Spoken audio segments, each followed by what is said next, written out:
वक्रतुण्ड महाकाय सूर्यकोटि समप्रभा निर्विघ्नं कुरु मे देव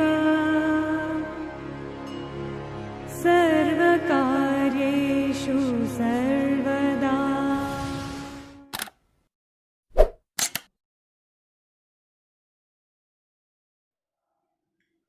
जय गुरुदेव, जय श्री कृष्ण। विद्यार्थी मित्रों, मारू नाम है मनीष कासुंद्रा અને તમે જોઈ રહ્યા છો મારી YouTube channel Manish Kasundra and company. વિદ્યાર્થી મિત્રો, હવે આપણે આજે આવી જશું શેર મૂડી ચેપ્ટર દાખલા નંબર 9।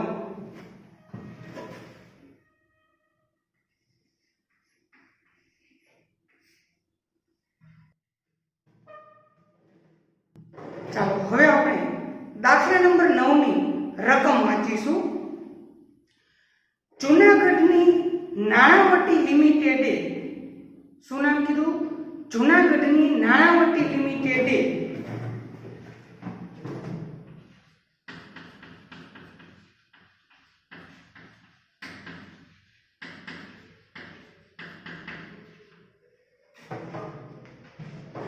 નાણાવટી લિમિટેડની આમ નોંધ। નાણાવટી લિમિટેડે 10 નો 1 એવા 3 લાખ ઇક્વિટી શેર 5 ના પ્રીમિયમે બહાર પાડ્યા। એક શેરની કિંમત છે 10 રૂપિયા। 3 લાખ શેર બહાર પાડ્યા, 5 ના પ્રીમિયમે બહાર પાડ્યા।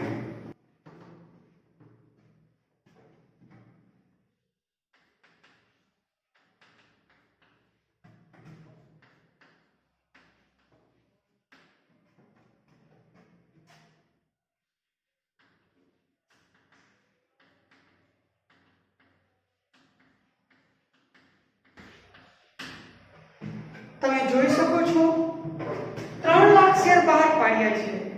એક શેરની દાર્શનિક કિંમત છે 10 રૂપિયા, જ્યારે 5 રૂપિયા પ્રીમિયમ, મતલબ 5 રૂપિયા આપણે વધારાના મગવીએ છીએ। આગળ, અરજી વખતે 4, મંજૂરી વખતે 8, કામસુમા પ્રીમિયમ સહિત, અને આખરી હપ્તા વખતે 3।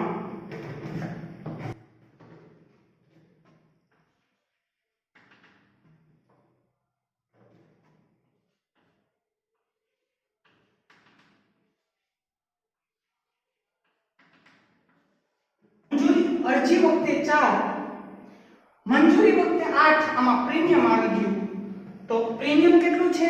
5। તો 5 રૂપિયામાં પ્રીમિયમ ના છે તો 8 માંથી 5 બાદ કરો, મતલબ 3 + 5 પ્રીમિયમ। મતલબ કંપની 3 રૂપિયા કાયદેસર મગાવે છે, 5 રૂપિયા પ્રીમિયમ ના એટલે કે વધારાના મગાવે છે, તો એવી રીતના મંજૂરી વખતે 8 મગાવશે અને આખરી હપ્તા વખતે પણ 3 રૂપિયા। આગળ, કંપનીને 3,50,000 શેર માટે અરજીઓ મળી।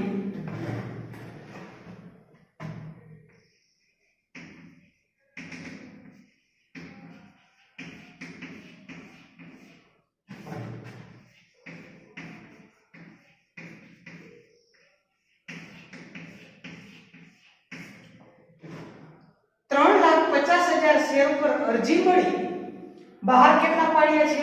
3 લાખ। તો કેટલા શેર પરત કરવા પડશે? 50,000। આ 50,000 શેરના નાણાં આપણે રાખી શકશું નહીં। તેના પર અરજી વખતે મળેલ રકમ અરજદારને પરત કરવામાં આવી। ઈશિરાએ ધારણ કરેલા 3000 ઇક્વિટી શેર પર મંજૂરી અને આખરી હપ્તાની રકમ સિવાય પૂરેપૂરી રકમ મળી છે। मतलब 3000 શેર ધારણ કરનાર ઈશિરાએ મંજૂરી વખતે રૂપિયા નથી ભર્યા, આખરી હપ્તા વખતે રૂપિયા નથી ભર્યા। मतलब મંજૂરી વખતે 3000 શેરના નાણાં નહીં મળ્યા આપણને। કેટલા લખીએ?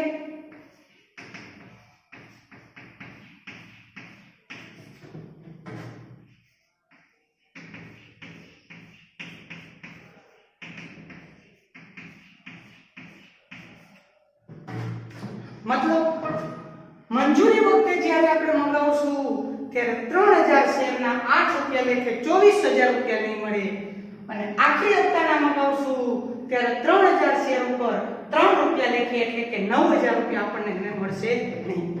તો આપણે હવે બધી જ એક પછી એક આમનોંધ કરતા જઈએ છીએ.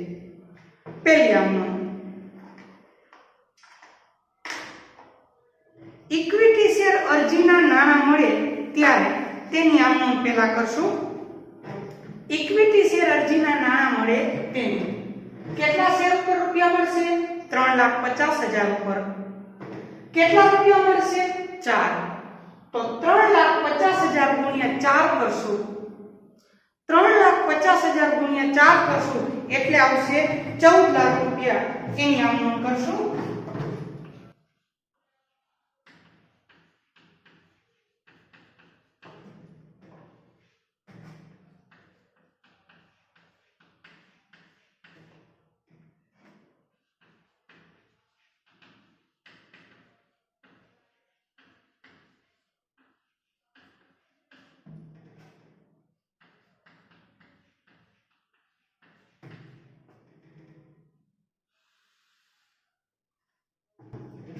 ₹14 લાખ રૂપિયા મળ્યા એની આમનોંધ.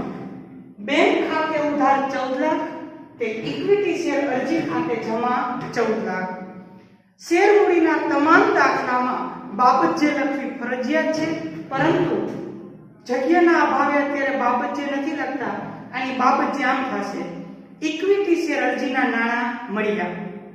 બીજી આમનોંધ, આ અરજીના નાણાંમાંથી 50,000 શેરના નાણાં પરત કરશું, એટલે કે 50,000 ગુણ્યા 4 2 લાખ રૂપિયા, અને 3 લાખ શેરના નાણાં શેર મૂડી ખાતે લઈ જશું, એટલે કે 3 લાખ ગુણ્યા 4 એટલે કે 12 લાખ. 12 લાખ રૂપિયા મૂડી ખાતે લઈ જશું, 2 લાખ રૂપિયા પરત કરશું, તેની આમનોંધ.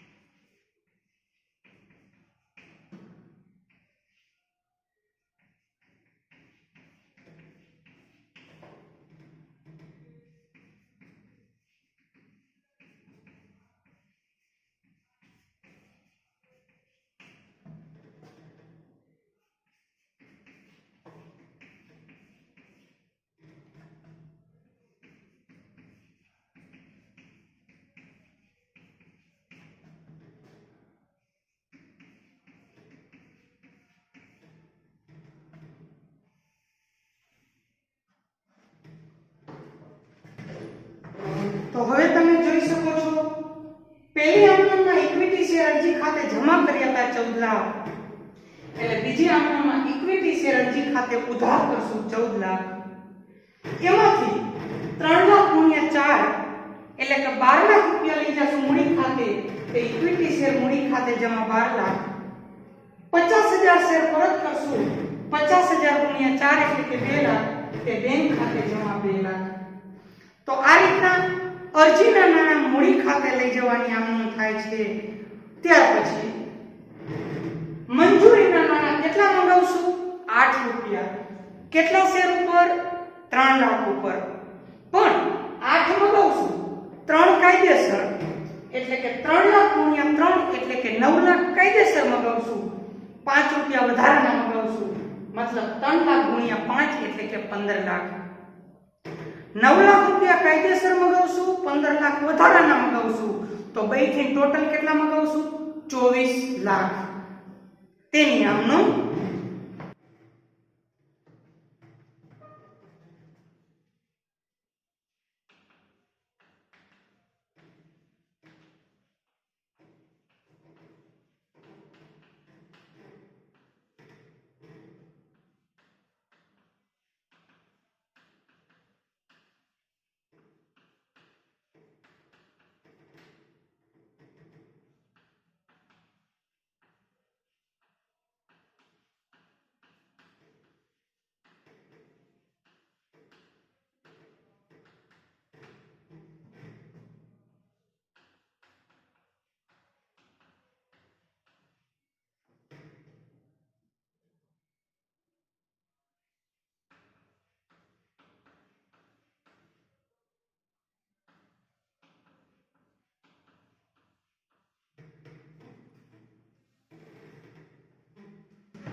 તમે જોઈ શકો છો ટોટલ મગાવશું કેટલા તો કે ઇક્વિટી શેર મંજૂરી ખાતે ઉધાર 24 લાખ, કાયદેસર કેટલા મગાવશું તે ઇક્વિટી શેર મૂડી ખાતે જમા 9 લાખ, વધારાના કેટલા મગાવશું તે જામીનગીરી પ્રીમિયમ ખાતે જમા 15 લાખ, તો ટોટલ મગાવશું 24 લાખ।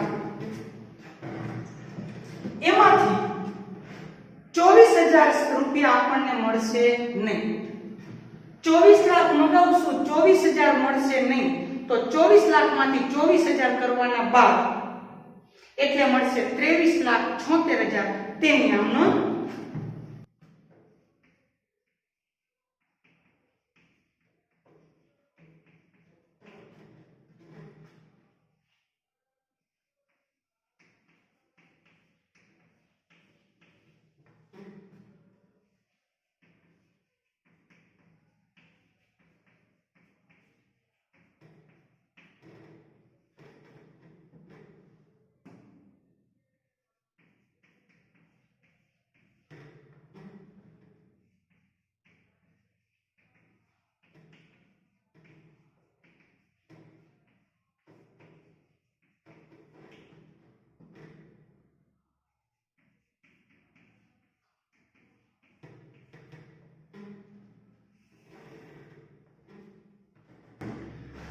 જેટલા રૂપિયા મળે છે એ બેંક ખાતે ઉધાર થશે 23,76,000, મળવાના બાકી હપ્તા ખાતે ઉધાર 24,000, તો ઇક્વિટી શેર મંજૂરી ખાતે જમા થશે 24 લાખ। તો આ રીતના મંજૂરીના નાણાં મગાવ્યા અને મળ્યા એની આમ નોંધ થઈ। ત્યાર પછી આખરી હપ્તા વખતે કેટલા મગાવશું 3, કેટલા શેર ઉપર 3 લાખ, એટલે કે 3 લાખ ગુણ્યા 3 એટલે કે 9 લાખ। 9 લાખ રૂપિયા આખરી હપ્તાના મગાવશું તેની આમ નોંધ।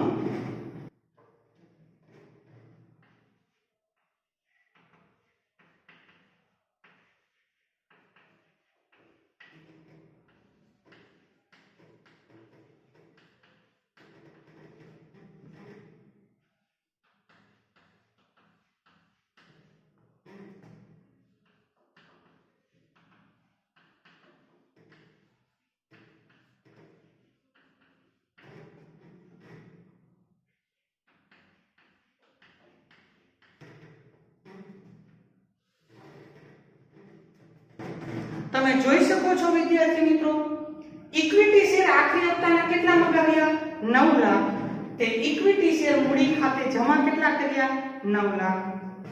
9 લાખ મગાવવા તો નીકળ્યા હતા આપણે, પણ 3,000 શેર ઉપર 9,000 રૂપિયા નહીં મળે। 9 લાખ મગાવવા છે, 9,000 નહીં મળે તો મળશે કેટલા 8,91,000 તેની આમ નોંધ કરશું। પરંતુ જો વિદ્યાર્થી મિત્રો તમને આ દાખલો ગણવાની રીત સરળ લાગતી હોય, મારા આ વિડિયો તમને ગમતા હોય તો વધુમાં વધુ વિદ્યાર્થી મિત્રો સુધી શેર કરો, લાઈક કરો અને સબસ્ક્રાઇબ કરો અને બેલ આઇકન દબાવવાનું ન ભૂલશો, જેથી કરીને ભવિષ્યમાં યુટ્યુબમાં કોઈ પણ મારા વિડિયો અપલોડ થાય તો તેનું નોટિફિકેશન તમને ઝડપથી મળી જાય। તો ચાલો હવે આપણને 8,91,000 રૂપિયા મળે છે, 9,000 નથી મળતા એની આમ નોંધ કરશું।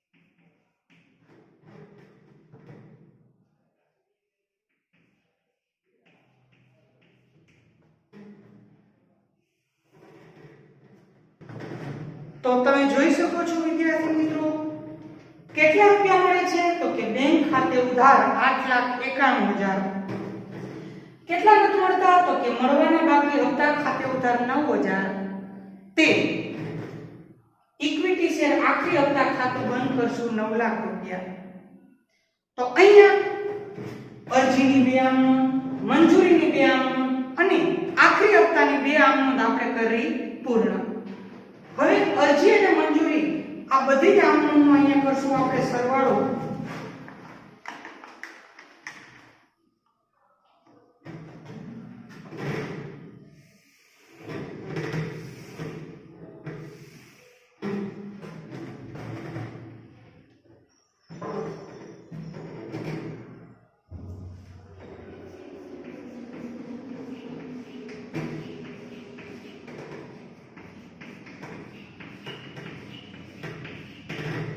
₹94 લાખ ઉધાર બાજુ, 94 લાખ રૂપિયા જમા બાજુ થાય છે સરવાળો.